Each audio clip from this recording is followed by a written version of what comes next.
저는 예전에 영화 스토리보드 일을 좀 했어요. 놈놈놈이나 명량 같은 거 일도 했죠. 만화에서 배웠던 기본적인 연출이라든지 개념들이 영화 현장에서 오가는 이야기들, 카메라 구성 원리 다 똑같다는 거예요. 나중에는 연지 쉴 때 돈 안 받아도 좋으니까 현장 따라가게 해달라면서 콘티브라더스 송선창 작가님 밑에서 문화생처럼 그 현장이나 합숙하는 데 따라다니면서 그 콘티도 짜드리고 일도 배웠죠.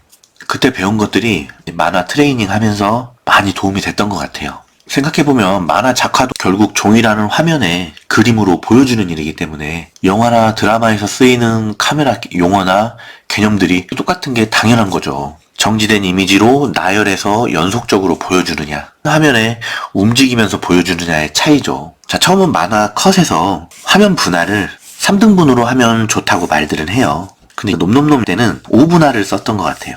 이런 분할이 뭐냐면 아이라인이라는 게 있어요. 캐릭터의 눈, 이게 어느 위치에 놓을 것인지. 제가 일했을 때는 와이드 화면이 유행하던 시기였고 구석으로 눈을 엣지 있게 몰아주고 지평선을 여기다 걸치고 하는 게 유행이었던 때라고 들었어요. 3분할이면 화면을 3등분으로 해서 눈을 여기다 둔다. 만화 연출법은 약간의 차이가 있습니다. 무슨 차이냐? 만화는 어떻게 보면 캐릭터보다 더 중요한 말칸이 붙죠. 이쪽 구석 아니면 이쪽 구석 흘러갈 때, 또 물결처럼 흘러갈 때 칸, 인물, 그 다음 다시 말칸 이렇게 붙기 때문에 3분할을 하지만 실제로는 이런 십자로 분류를 해서 보여주고 싶은 거를 중앙에 두는 게 현실적으로는 맞아요. 외곽에 말칸을 놔주거나 여기서 말칸을 놓고 인물로 가거나 그런 식으로 하는 게 좋겠죠. 그리고 또 이게 3분할에 놓는다는 거는 이 컷 화면 하나를 안정화를 시켜버린다는 얘기입니다. 시선이 편안하고 균형이 잡혀버려요. 하지만 만화라는 거는 연속된 컷들의 나열이지 않습니까? 이쪽에 물을 퍼다가 이쪽으로 넘겨야 되는 식으로 진행을 해야 돼서 항상 컷이 의도적으로 기울어지거나 개울물처럼 흘러야 되는 거죠. 흐름이 빨라야 되고 느려야 되고 잠깐 머물렀다가 돌기도 하고, 이게 만화 연출의 핵심인데 3분할을 너무 써버리면 컷마다 안정이 돼버려서 뚝뚝 끊기는 맛이 생겨버립니다. 만화를 할 때는 6대4의 비율로 흘러가는 쪽이 6이 되겠죠. 치우쳐야 다음 컷으로 부드럽게 흘러가겠죠. 컷에서는 연결을 주고 싶다. 이 컷에서 다음 컷에 나올 것들을 이렇게 해줘서 얘가 이거 보고 이게 이것과 거의 동일한 느낌이 되고 이 컷이 그 다음 상황이 되게끔 해주는 장치들이 이제 필요해요. 그래서 결론을 내보면 뭔가 똥싸고 덜 닦은 느낌으로 컷을 완성해주는 게 만화 연출의 핵심입니다. 그 다음 룸 같은 게 있어요. 룸이란 건 컷을 그리고 캐릭터를 그렸을 때 여기 이 공간의 여백을 말하는 겁니다. 보통 3분할에 아이라인을 위에 걸치면 이 정도 안정적인 공간이 나와요. 그래서 이거를 좋다고 생각한답니다. 근데 이거는 만화에서는 대부분 말칸이 엄청나게 크게 존재하거든요. 그때 아이라인을 맞춰서 이만큼 걸쳐버리면 눈을 먹어버립니다. 포커스를 아래로 내려서 헤드룸을 좀 더 넓게 잡아주는 게 좋겠죠. 그 다음에 노즈룸이라고 해서 코 앞쪽에 있는 여백을 두는 경우가 있습니다. 이게 안정적이다. 인물이 이렇게 있고 눈이 여기 있으면 시선이 편안해지고, 이 노즈룸 안에다가 다음 컷이 배치될 것들을 놓아준다거나 아니면 등장인물들이 들어온다거나 다음 컷과의 연결성도 좋겠죠. 이것도 마찬가지로 말칸을 염두에 둬야 되기 때문에 조절이 필요하고요. 또 이런 경우도 있어요. 컷이 이렇게 된 상황이야. 그 다음 컷에서 읽을 때 이 대사가 나와야 된다면 보통 초점을 여기다 맞춰서 내려서 이 사람을 그려주는 경우가 많거든요. 바로 이어서 보라고. 근데 이 노즈룸 같은 걸 신경 쓴다고 이 컷 안에서 인물을 이쪽으로 빼버리면 시선이 흘러가야 될 게 덜컥하면서 옆으로 꺾여버립니다. 의도와는 다르게 흘러가지 않고 굽이굽이 쳐버리는 거죠. 그렇기 때문에 영화에서 앞에 공간이 비어두면 좋아, 머리 위에 떼어주면 좋아, 이런 식으로 생각할 게 아니라 우리는 거기에 말칸을 하나 더 추가한다. 우리는 컷에 조각을 연결한다라는 개념으로 생각해 주시면 좋겠습니다. 이런 룸은 실제 쓸 수 있는 게 뭐가 있느냐라고 하면 저는 리드룸 하나를 추천해드리고 싶어요. 캐릭터가 보고 있는 방향에 여유를 주는 거죠. 이거는 말 그대로 말칸을 작게 해서라도 아니면 말칸을 피해서라도 이 부분을 바라봐줘야만, 만약에 여기서 누가 걸어오고 있어, 그 컷에 연결이 생기는 거니까. 리드룸에 관련된 여백은 말칸, 캐릭터보다 중요할 때가 있습니다. 자리를 확보해줘야 되겠죠. 그리고 이 리드룸에 있는 이 공간에 바라보는 주인공이 중요하다라고 생각했으면 눈을 그려줘야 되지만 독자와 이곳의 둘만의 관계만 생각한다면 얘는 눈을 선글라스를 끼워줘서 살짝 눌러주거나 막아주는 게 좋겠죠. 간혹 만화에서 같은 캐릭터인데도 그림자를 넣어서 선글라스 느낌으로 눌러주는 컷이 있다면 그 상황은 주인공보다 외곽에 있는 무언가가 중요하기 때문에 의도적으로 그렇게 한 겁니다. 그리고 어차피 눈을 눌러주는 게 목적인데 이왕이면 실제 있는 그림자로 넣어주는 거죠. 리얼한 따위가 중요한 게 아니라는 거죠. 이때 이 그림자는 그냥 그림자가 아니고 문법이니까 항상 모든 자연 이치, 그림의 스킬, 이 상위 개념은 문법입니다. 문법과 시선의 흐름, 리듬, 오히려 그나마 오늘 말씀드린 것들이 웹툰이랑 영화랑은 약간 비슷할 수도 있다고 봐요. 영화 스토리보드 일을 짜도 영화 프레임을 한 컷 한 컷 세로로 나열하고 옆에 대사를 쓰거든요. 웹툰이랑 거의 똑같죠. 응용해서 잘 써주시면 좋습니다. 그림을 그릴 때 우리는 컷에 구성하는 그림을 카메라로 본다는 느낌으로 그려줘야 되잖아요. 몇 가지 방법들을 설명해 드리겠습니다. 이게 카메라라고 그러면 펜이란 거는 카메라를 고정시키고 좌우로 돌리면서 연출을 하는 겁니다. 그럼 실제로 보이게 되면은 좌우로 봤으니까 투시가 이쪽에 지고 투시가 이쪽에 지겠죠.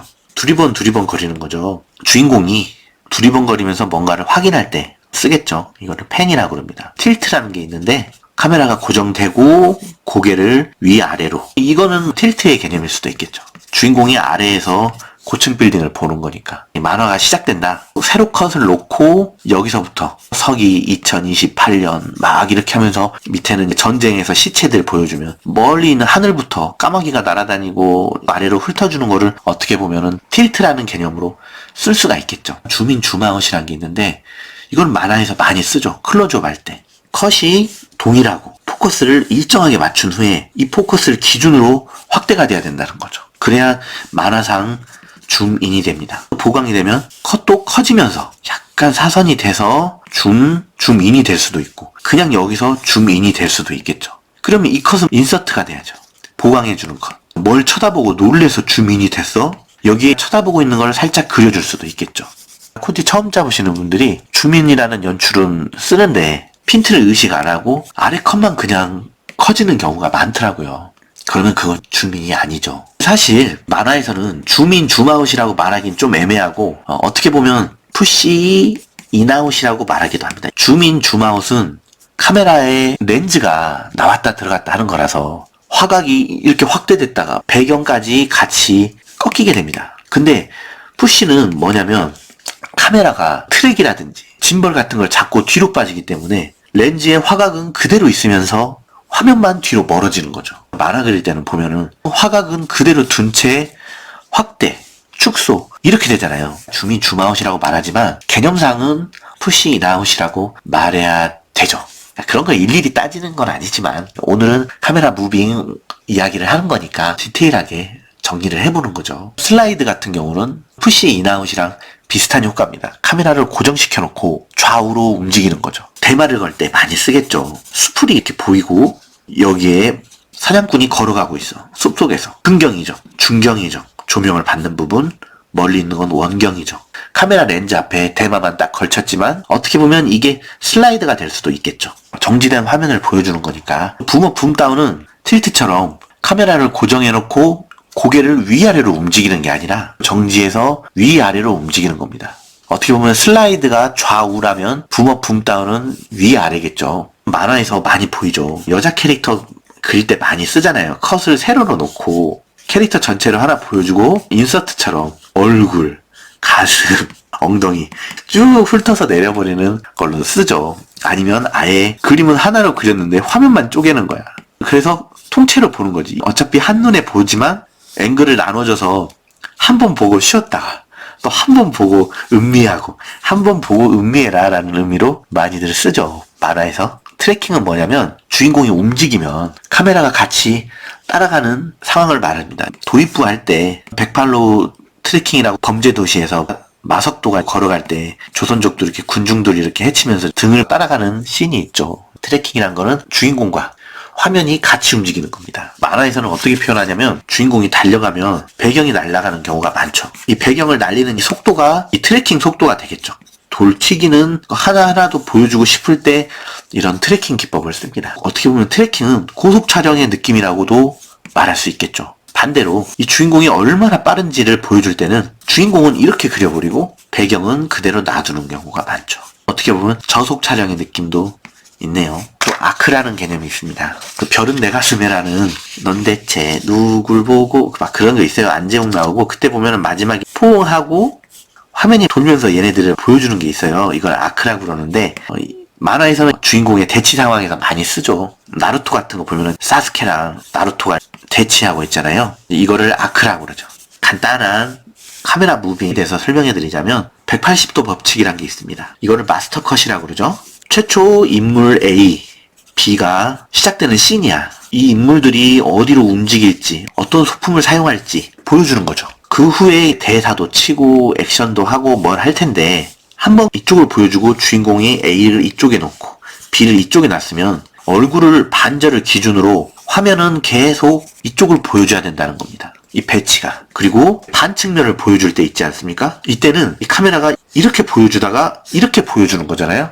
이 각도가 30도 이상은 돼야 된다. 그럼 배경이 이 상황에서 투시가 이렇게 각을 주는 게 좋겠죠. 이 30도 법칙은 아마 이 배경 투시에 관련된 걸지도 모르죠. 만화에서 자주 쓰이는 표현 중에 TS라는 게 있어요. 주인공이 앞에 누군가 얘기할 때 어깨를 걸친다.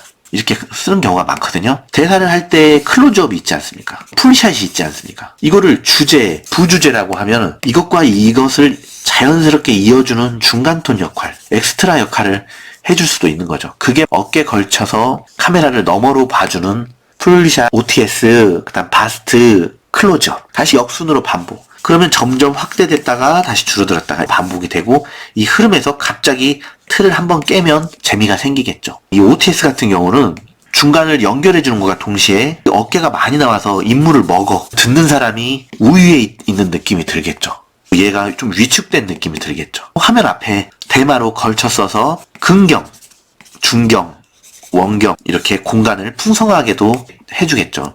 풀샷에 주제, 부주제를 이어주는 중간의 역할이지만 의외로 잔재주는 얘가 다 부립니다. 병사, 장교면 얘는 부사관의 역할을, 중추의 역할을 하는 거죠. 굳이 사람이 아니라 무협지에서 어떤 사람이 걸어온다. 쓰러진 처마 같은 거를 딱 걸치면 좋겠죠. 먼지가 이렇게 오고 만나야 될 사람도 이 처마 밑에 그림자가 생겨서 딱 있어요. 별로 안 그렸는데 풍성해졌죠.